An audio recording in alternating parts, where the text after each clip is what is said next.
Bree. We did have a little conversation yesterday, so that was nice to get warmed up a little bit. So I just finished reading your book today and went through it, didn't want to mark it up, so it would be nice and pristine for the next person who wants to read it. But thank you so much for this opportunity. Yeah, thanks for coming to talk to me. So parenting in a climate crisis, which is a little bit of a tongue twister, you say get involved and be specific. You have to feel what's going on. So Climate Crisis 101. So what is a climate crisis and how do we define weather? Yeah, so I think that's a really important term to start with. So weather is kind of what we think of happening every day outside versus the climate is what's happening over time in a specific area or region. Okay. And then the climate change is the climate crisis, how the climate has changed over a period of time. Right. So we know that the climate is getting significantly warmer, and that's leading to all sorts of changes. The one that I think is most noticeable for most people is the increase in extreme weather, such as the wildfires that happened out in LA or the flooding in North Carolina last year. And it's happening more and more, and the storms are getting more horrific. Right. And more problematic. Right. And that's something that will continue for the foreseeable future. Oh boy. And we know that it's a climate change because of scientific research and data collection. How long has this data collection been going on? Yeah, so we know back in 1959 was probably the first kind of alarm bells that went off about what was happening, but scientists actually kind of theorized that this would happen back in the 1800s. So we've known for a very long time. So we have known for a very long time. And in your book, you talk about the first climatologist, and that was Eunice Newton Foote. And why was she significant? So she was the first person that really kind of theorized what would happen if we were burning fossil fuels, that it could create this greenhouse effect where the planet warms up. A lot of people didn't know what to make of her work back then, especially as a woman in the 1800s, but it was really built upon and is what we think of as climate science today. Okay. And then we talk about greenhouse gases. What do we specifically mean? Is it carbon dioxide and ozone? Yeah, so carbon dioxide is sort of the big one, and that's, I think, what the majority of people think about, and it's started to become an interchangeable word where people will say carbon emissions, but there's also methane emissions are also very important, especially when you're talking from an agricultural or food production standpoint. And then, there's also even water vapor is considered a greenhouse gas. And what is water vapor? What does that mean? So one of the things that I think probably people think about it the most is when Bezos started launching his spaceship, he was saying it was carbon neutral because it was running on water vapor or emitting water vapor. That's not really true because we still consider that to be a gas that can warm the planet. And this is all caused by burning fossil fuels. And what do we mean by fossil fuels specifically? Right, so we mean like your oil and your gas productions, coal, even some people would consider it like wood stove burning, especially in certain countries where there's more of that than we would necessarily see here. Okay. So 60 years ago we got a warning, and then what happened? What happened when we got the warning? Did we all say, let's figure this out and let's go together? What happened? It's interesting because there was this brief moment of time in the 60s and 70s when fossil fuel industries actually kind of said to each other, we should knock this off, we should stop this. And then that very quickly went in the other direction because money is such a motivating factor. And it is kind of interesting. One thing that came out this past week was that beef production companies have also known for a very long time what their emissions were. So when we think of beef, we're thinking about methane emissions more, which is a lot more potent than carbon dioxide, but doesn't stick around in the atmosphere for quite as long. But we're just starting to learn how long they knew about what they were doing and the consequences of it too. So the energy companies continue to invest in fossil fuels and denied and delayed any climate action. Yeah, I mean, they embarked on an incredible marketing campaign.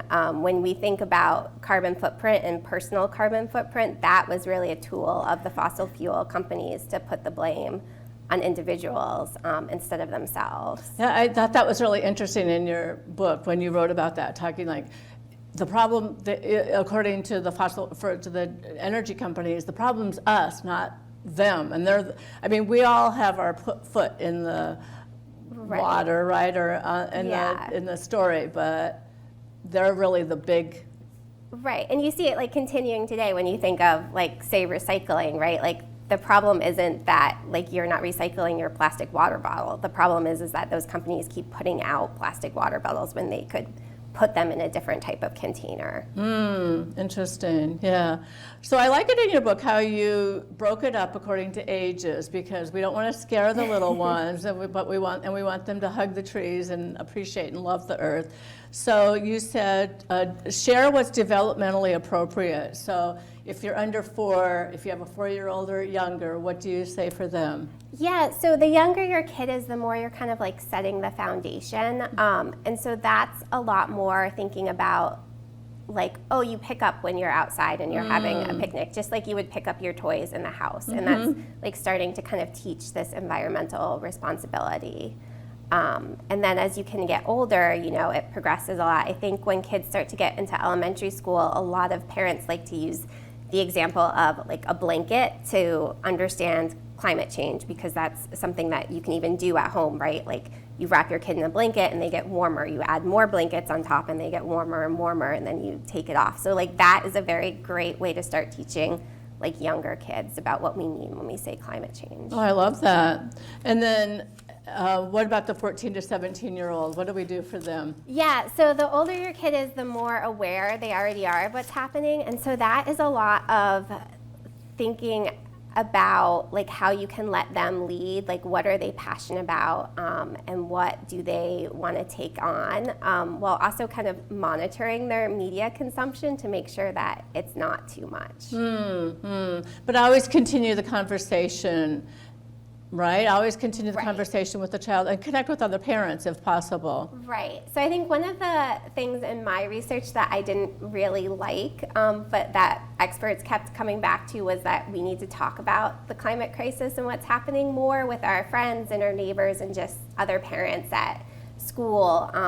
And that was something, especially as an introvert, that I just did not like the idea of, but is so important in the sense of the more we talk about it and the more we make it an everyday occurrence, the more progress can happen. Well, there still is a certain part of the population that probably considers climate crisis a myth, right? I think that is a very small amount now. We know that more than 70% of Americans are concerned about the climate crisis. And we even know that a majority of Americans are in support of some sort of climate action, especially around clean energy. And that those are polls that have come out very recently as the Trump administration dismantles the EPA. There's been a lot of pushback for that. Okay. So I think it's really important. You wrote in your book, you said, I care because. So not just that you care, but what is the reason behind it, and why should we become involved? What is the action? Well, I mean, I think we care because we live on this planet, right? That's the simplest part. But I think the action is really thinking about, well, what is it that you care about the most? Maybe it's like the coastline where you live, or maybe, I think for a lot of children, it comes from animals. One of the kids I spoke to in my book, Cash Daniels, first kind of got involved in climate activism because he was concerned about manatees and sea turtles while he was on vacation. And from that, he organized river cleanups. And that was an amazing story. Yeah. He's a very cool kid. It's been, the book was kind of 4 years of research, so it's been really interesting to kind of like watch him grow up as I've been like checking back in. Oh, that's really nice. I love that. So Taki brings thoughts into light. I like that. And he said 70% of Americans think climate crisis and that we are dangers. And there's some organization, Parents for Futures. So it's a systemic, not an individual. Right. So Parents for Futures came about from Greta Thunberg's Fridays for Futures. And so it was kind of like the parental offshoot of that. It's significantly bigger in Europe than it is here in the US. The UK domination is a lot bigger, and they'll organize their own protests. So we need to make it personal. So how do we do that? We poll our friends. We try to cook more vegetarian meals. What are some of the things that we can do? So I think we tend to forget that it can be very simple. It's like everyday problems that you have when your kids are just babies, right? You're thinking about like what type of diapers to use. And so it can be something simple as, well, I couldn't handle cloth diapering, but I'm using this brand of diapers because they biodegrade quicker, or they're not going to end up in a landfill emitting methane gas. Like, it can be very simple and everyday things. Okay. And that's how you start. When we start to act, hope is everywhere. That was one of the quotes that I got out of your book. So I thought that was a really good. So, but then you talked about climate grief. What do you mean by climate grief? Yeah, so I think it can be really overwhelming, especially when we see like the news of the fires out in LA, for instance. I think people can feel all sorts of emotions that you would kind of associate more with the loss of a loved one almost, right? Like anger and denial. And so I think that is a big thing for parents to consider, especially as their kids become more aware of what's happening. Absolutely. And I really liked it in your book how you talked about being outside is good in different seasons, and it forces the brain development in different ways. So actually just being out in fresh air, by water, Yeah, I mean, even just 5 minutes a day can be life-changing, really, and really help with all sorts of developmental skills. That's really impactful. Every time a child is outside, he learns something new. And you're saying that outdoor classes should happen more often. So how do we help to promote something like that? So it's interesting. The state of Maine now offers elementary schools that are nature-based, and so they're spending the majority of their time outside. So things are starting to happen on the state level. Out in Colorado, they passed a bill last year to kind of make nature preschools more affordable for parents so that they could attract a wider population. I love that.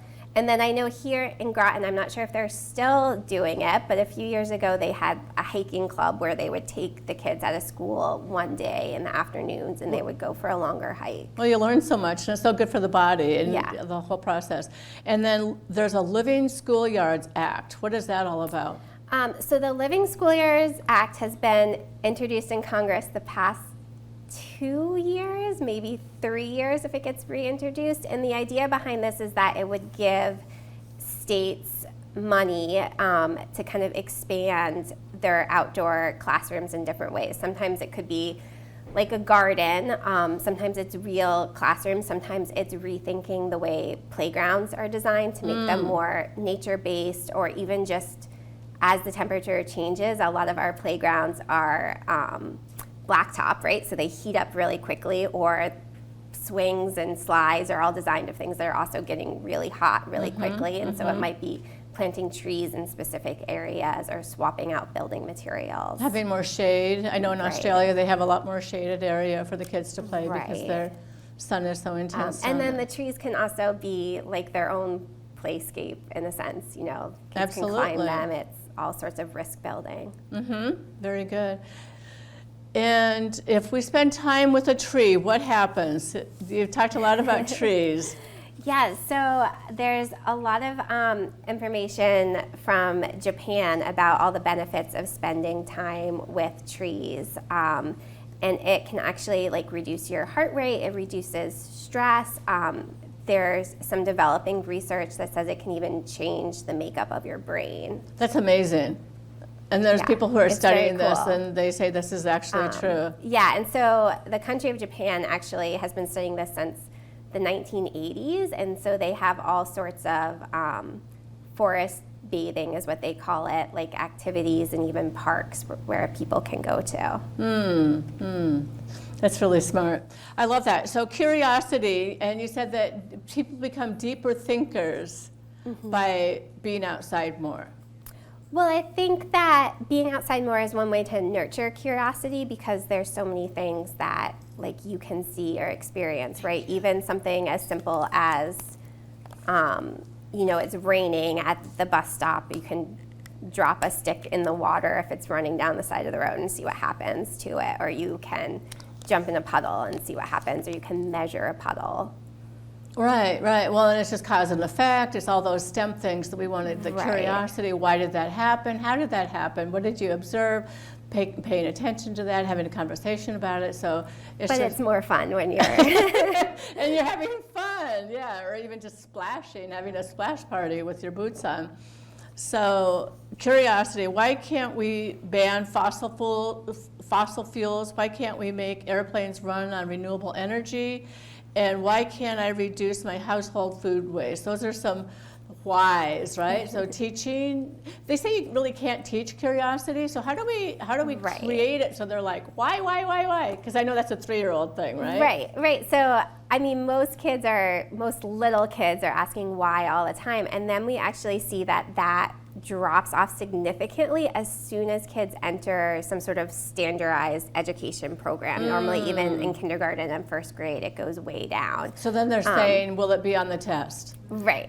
And it's just like part of going to school is learning how to behave, right? You got to stand in line, you got to take turns, so there's less time for asking all of those why questions. But one of the things that like we can do when there is time is to really like take the time to explore those Well, and questions. I've always said that parents are the child's first educators, the parents and the grandparents, those first initial caregivers. Right. So, okay, so I love that. So, and I love it how you said curiosity requires failure.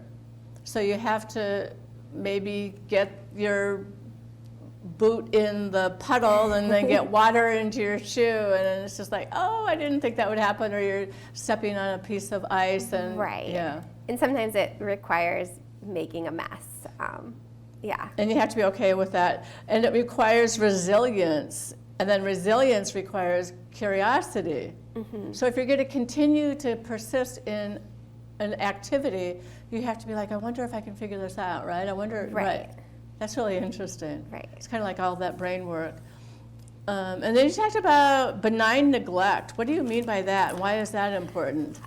So this was a term that a parenting writer coined in a article for Romper several years ago, and she was kind of like, look, I'm like working from home full time and I have to be able to work, so if my kid is doing something on the floor, like she's gonna figure it out, right? Sometimes it's being okay with kids being like, well, I'm bored, and then letting them figure something out. My daughter today stayed home from school because she was sick, and at one point she was just cutting up little scraps of paper on the side of the room. It's like, okay, like that's what you're doing. Sure. How old is she now? She's 6. So then she could take and make a tile mosaic out of it with paper Right. tiles, right? Yeah. Yeah. So using that. So aviation, this was really interesting. So aviation contributes to 2% of the overall global emissions. So how can we be better travelers, I guess? Yeah, I mean, I think that planes are sometimes an easy person to blame, or industry to blame, but it is a kind of a small percentage right now. And I think that's like, I try to limit the amount of flights that I take, but I also think it's probably more impactful if we could get Congress to pass laws that would tax people with private planes more than they currently do. Or, the country of France has limited flights that are less than, I think, 2 hours when there is like high-speed rail in between those. We don't really have the same rail network that they do, but those are all like possibilities. And I really think it would be nice if we had more public transportation, and our transportation concerns in this country are pretty significant. Right. Yeah. So we're always building on problem solving and being resource conscious. So how can we increase some of that activity? Opt for public transportation if we're going into New York or up to Boston. Maybe take the train. Right, yeah, I think definitely to be able to take the train, or just, to think about different ways of getting different things or getting to different places. Okay. So we're trying to raise resilient children, and how do we handle the diversity? How do we handle different things that we want them to do and to experience? Yeah, I mean, I think that that's going to be a question that really depends on where you are, right? For us here, it's easier to get outside than it is if you're in New York City. But there's always different experiences or perks that you can get to, and different things to see. Okay, so you're saying that we should try to reduce the amount of meat, possibly. Maybe have one day a week where we don't have meat, or like, I don't know, Meatless Monday, I think some people call it sometimes. Right. Yeah, I think, reducing, the carbon footprint of your food is something that's very easy for most people to do, and it could be reducing the amount of meat you're eating or the amount of processed foods you're eating. Or really even just food waste tends to be a huge contributor to emissions. And by that, you're talking about people not composting, that you'd like to see people doing that more? Right, or even just, I think we waste a lot of food in the United States, just that we end up throwing out that was still edible for whatever reason. A lot of it happens on the farm level, but a lot of it also happens in our own homes. So being more careful of that. And I think it's always interesting when we talk about where is your food from, and why is it important for children to think about that? Yeah, I mean, I think that where your food is from kind of opens up all sorts of different questions and problems.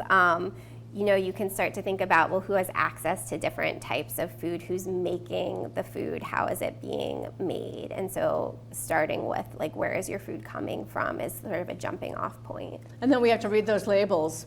Right. And how do we even know what those labels mean? I mean, I think that would be like a whole nother class or a whole nother, yeah. But you're good at that, right? So I think that, I mean, you can't do it every time you're at the supermarket, but if there's ever like a rainy day and your kids are really bored, you can almost just go to the supermarket and be like, well, let's find, how many organic produce there is, and like, what does that actually mean? Or let's see if we can find applesauce that is not in a plastic container, and why do we not want it to be in a plastic container? There's just so much. And then what about the places that we shop, the farmers markets, buying fresh things if we can? Yeah, I mean, I think, not everybody has access to farmers markets, but when you can, that's a great place to be able to meet your farmer, and ask them how they're growing their food. Oh, absolutely, and just to see it and to see things go from seed to plant to product to vegetable, or, and I like the idea of a trash audit. What did you mean by that? Like a trash audit, Yeah, so a friend of mine had actually kind of suggested this, and it's something that she has done before, where you probably want like some rubber gloves and some newspaper or something down on their floor, but to really go through your trash and then be like, well, what could we have done differently, right? Interesting. Like, could we have bought a bigger yogurt container instead of throwing out these little tiny yogurt containers? My husband makes our yogurt at our house, so we're really lucky. Right. He starts out with a great big gallon of milk, and then you don't even need that. And then I think like you can start with food, but then it can apply to all sorts of other trash in your house, right? And also the way we purchase and discard of all different things. It'd be really eye-opening, I think, to try to do that. And I love the idea, use what we have night. So maybe one night a week, just saying, try to plan your meals, because if you're more planning and planful in the meals that you have, then there's probably less wastage. But also if you have a night where you're like, let's just see what we have and come up with a really kind of fun meal. Right, yeah, and I think especially, like, it's helpful if you make it like one set day a week so that you always know that it's happening, and maybe it's like kind of towards the end of whenever you normally do your supermarket shopping. So you also suggest that there's some consumerism shifts that we could do. So 6 significant shifts. One was to eat more plant-based diet. So I guess that would be more beans and rice and vegetables, things like that. Okay. And then buy no more than 3 items of clothing a year. Yeah, that seems like a hard one to do. Uh-huh. But I mean, that's also new clothing, right? Thrift shopping has become popular again, so there's a lot of that that's happening. I know a lot of places do clothing swaps. But yeah, that seems like, especially with kids, that's the harder thing to be able to do. I think there's some things like socks that maybe you need. Right. I don't know, but yeah. So, and then keep electronics for about 7 years. Okay. Yeah. And what is the life expectancy, do we think, of most electronics? I don't know. I will say I just bought a new iPad and the other one was 10 plus years old, so it is possible to keep them. Well, and yeah, you run out of memory, and then if it's not updated, Right, that's eventually. planned obsolescence Yeah. too that we have to deal with on the manufacturer's part, because they want us to Right. keep consuming. Right. So it's kind of a catch-22. Yeah. Right. Keep your car as long as possible. Yeah. So, I mean, I have an electric vehicle and it's fairly new, but I had needed to buy a new car. If you can keep your car for as long as possible, that's going to be the lowest carbon emitter. Okay. Okay. And then shift to nudge the system was the last thing. What did you mean by that? Yeah, so that's thinking about things like changing up your power supply or asking like your kids' school to change up their power supply, things that are kind of moving us more away from fossil fuels on a larger level. Okay. I love the story where you talk about going to the beach with your daughter and you have 3 buckets. Would you like to share about that? Yeah, so we take a lot of walks at Napa Tree here, and we always brought a bucket at first just to collect seashells, and then we started noticing how much bits of plastic we were finding. So we started getting, another container just to collect that so we could throw away at the end. But we also have a compost at home, and seaweed is great for compost. So now we have a bucket for compost. So Yeah. you're heavily armed. Yeah. And I really liked the part about the B Corporation certified companies, that you really try to support those. Yeah, so your B certified companies are kind of companies that have gone a step above in terms of thinking about their environmental impact, but also their labor and how they're treating people. So that is something when I'm looking for new clothing, for instance, I try to find B certified companies. And Patagonia, Allbirds, Ben & Jerry, Bombas, Cabot Creamery, The Body Shop, Alter Eco, Athleta, Coursera, Eileen Fisher, Natura, and Tom's. Yeah, I think so. Alter Eco actually has chocolate that they make in compostable wrappers that I have found is great, especially when you need Halloween candy or piñata candy. Oh, interesting. Okay.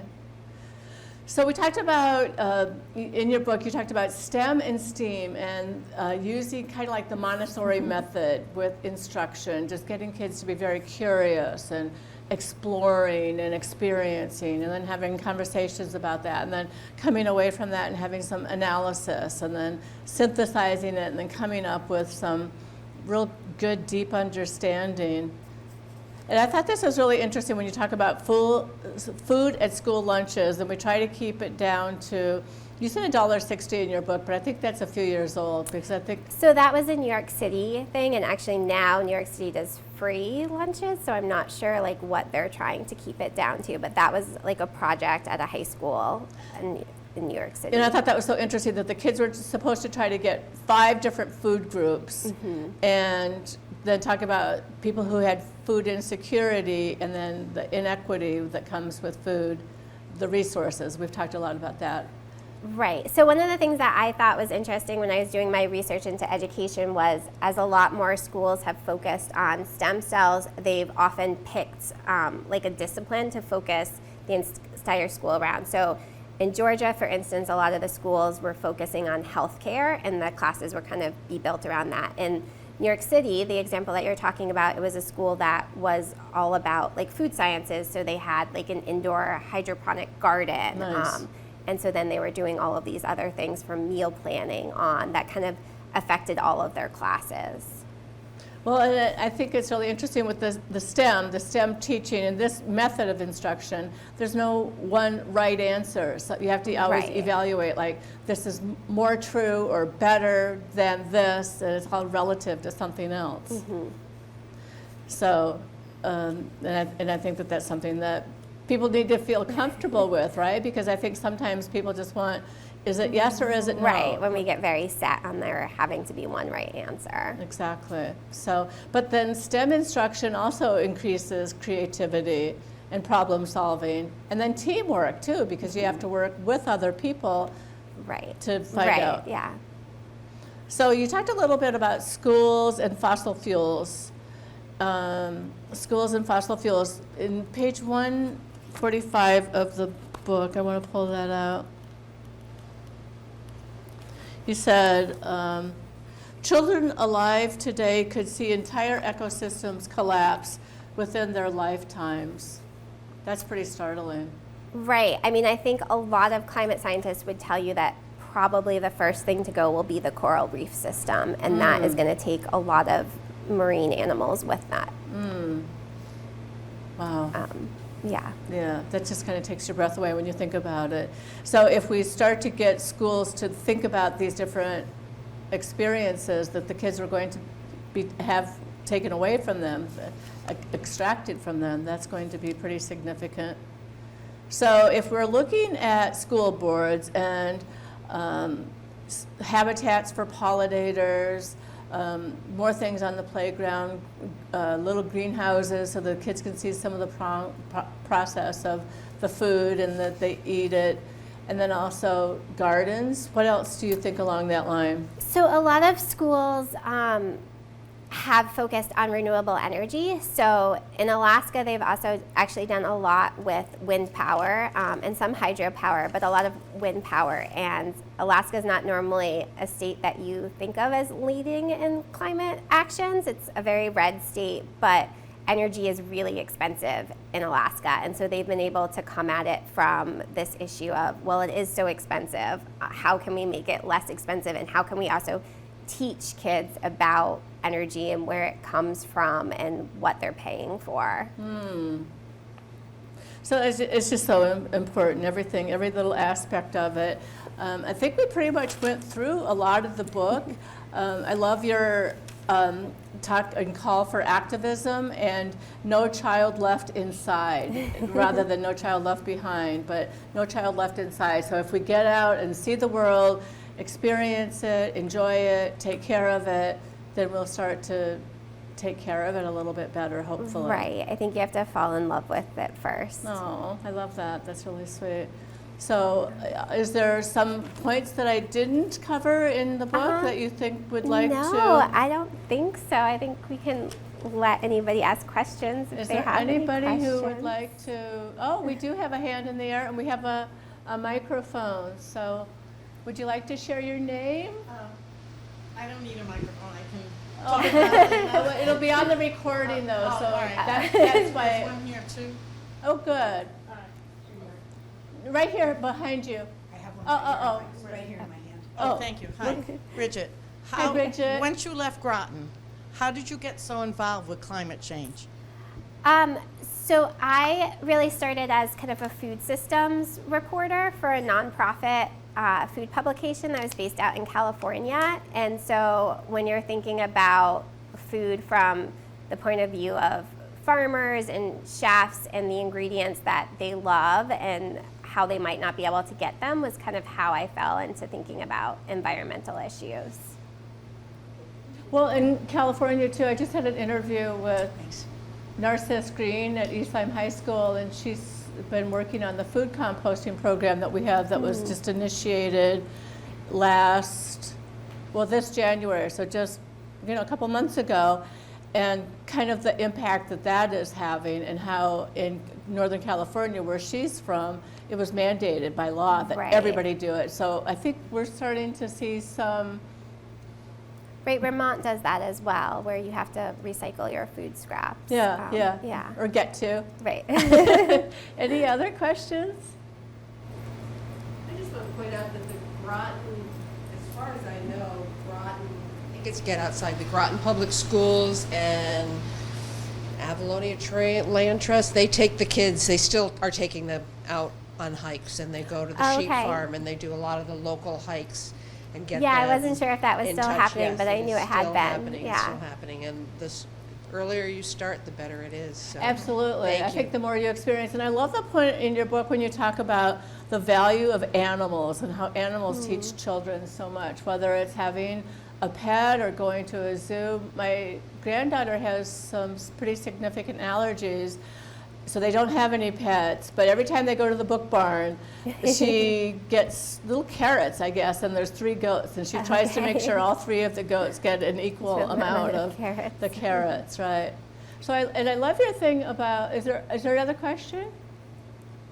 I loved your thing about like the sharing of clothes, the swapping of clothes. In East Lyme, where I live, we have a Buy Nothing group. You probably have one. Right, yeah. And my friend and I are doing a program up in Griswold, and I needed some clipboards. And rather, like I looked, and I'm trying to not do anything on Amazon. So in certain stores, I'm trying to not shop at. So then I was like, I wonder if anybody in my Buy Nothing group would have some clipboards that I could bring so that when I go up there, Right, you have them, yeah. rather than just buying, Right, right? right, and then they're just sitting somewhere that you're not going to be using again. Exactly, yeah, Yeah. to your point. Rich, do you have a question? No, anybody else have any questions? Is there anything that you'd like to share, Bree? Other than what it took you 4 years to write this book? Well, the writing itself was pretty quick. It was more the like research. Well, and I was really impressed, and I hope all of you buy it because it really is very resourceful and has good ideas for things that you can do. But the additional reading, the books at the back, all the other things that we can read, online resources, and all of your references for all of, you did a lot of work, hours and hours, endless, countless hours. It was a lot of work and a lot of double checking everything afterwards. And then like some things of course changed over And the course of it. I did not look, but it was it published 2025? So this is brand new. When did it hit the press? Last month, it's been exactly a month. Congratulations! That's lovely. Is this your first book or It's my second? first Your book, first book? yeah. Wow. Yeah. Well, kudos to you. I think that's terrific. Thank And what's you. your next book going to be on? I don't know. Yeah. Well, I'm sure something will start to percolate. So, well, thank you so much. I feel smarter after reading the book, having the interview, having in-depth conversation, and I think Yeah. I'm inspired. I hope everybody else is too. Yes, I see nods. So you've already changed lives and you're changing the world. Even though you're an introvert, we can still see you like out there doing the talk, doing the walk. So thank you so much, Bree. Thank you.